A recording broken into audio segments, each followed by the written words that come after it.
Hi, in this tutorial, I'll show you how to change your nickname on Discord.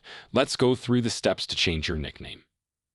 First, open the Discord app on your desktop or mobile device. Make sure you're signed into your Discord account.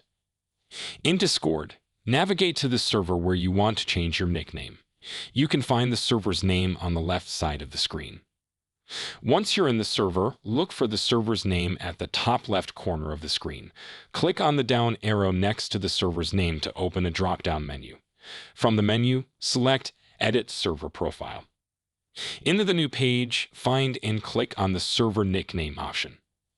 Type your desired nickname in the text field. After entering your new nickname, click the Save Changes button to apply the changes. Your nickname on that specific server will now be updated. If you want to change your nickname on other servers, you can repeat the same process for each server individually. That's it. You successfully learned how to change your nickname on Discord. If you found this tutorial helpful, don't forget to give it a thumbs up and subscribe to our channel for more Discord tips and tricks. Thanks for watching, and I'll see you in the next video.